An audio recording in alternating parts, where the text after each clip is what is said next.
Bismillahirrahmanirrahim. Assalamualaikum warahmatullahi wabarakatuh. Oke, kita bertemu lagi di tema 4 by Badanungsi Agustini. Oke, sebelum kita mulai, marilah kita baca ayat Al-Basmalah. Bismillahirrahmanirrahim. Yang pembelajaran pertama adalah muatan matematika. Di sini ada unsur-unsur bangun ruang. Nah, unsur-unsur di bawah ini adalah kubus.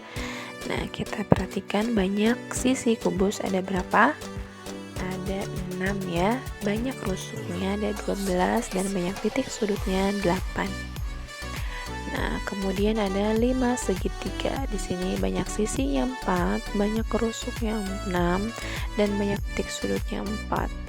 Untuk prisma segitiga banyak sisinya 5, banyak rusuknya 8 dan banyak titik sudutnya 5.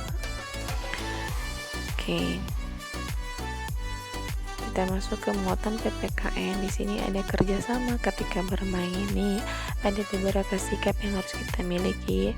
Yang pertama, mau berjuang untuk kepentingan bersama, saling membantu, mematuhi aturan yang dibuat bersama, tidak bersikap mau menang sendiri ya.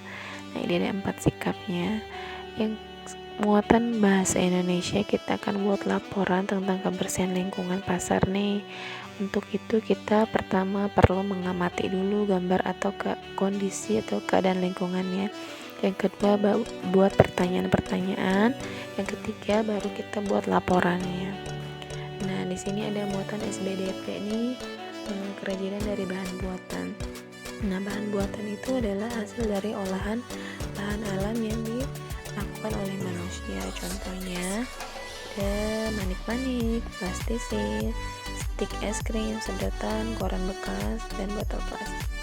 Ini adalah salah satu contohnya adalah kotak tisu yang terbuat dari sedotan ya.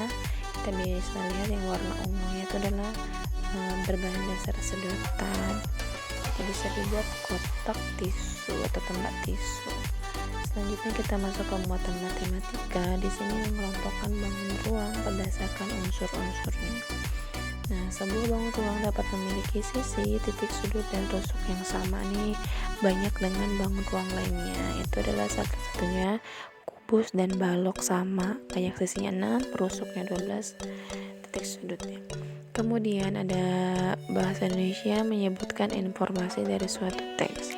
Nah, saat menulis informasi, biasanya kita menemukan kosakata yang belum kita ketahui artinya.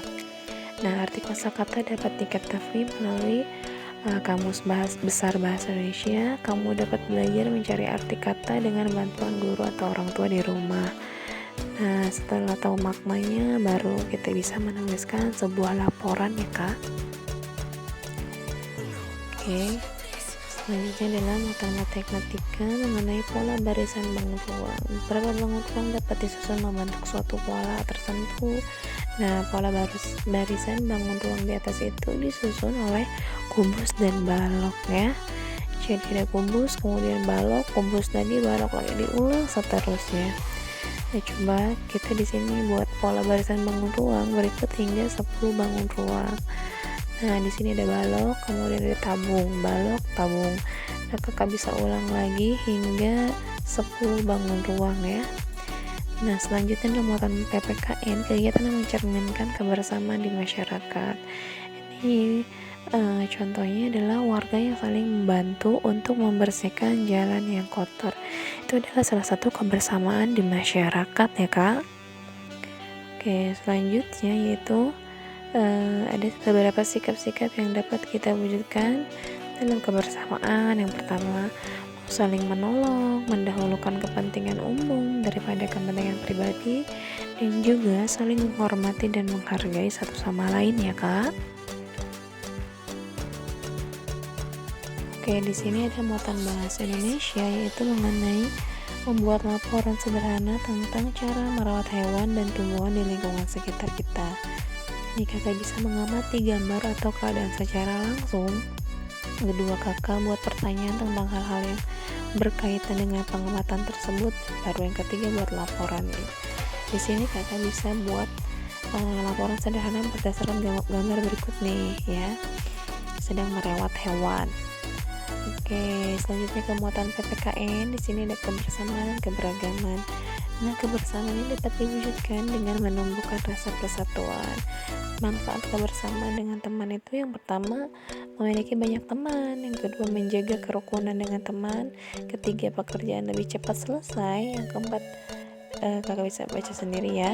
Oke, selanjutnya adalah melengkapi pola nih. Di sini ada pola kubus, prisma, dan balok. Nah, ini kakak akan ulang terus, bisa kakak kasih nomor dulu bila kakak bingung ya. Nah, 1, 2, 3, jadi nanti diulang lagi ke kubus, prisma, dan ke balok lagi. Begitu, itu adalah pola. Nah, di sini juga ada contohnya, kita bisa buat hingga 15 bangun ruang. Di sini ada balok, tabung, dan kubus. Jadi nanti kakak bisa diulang kembali. Oke, jazakumullah khair. Assalamualaikum warahmatullahi wabarakatuh.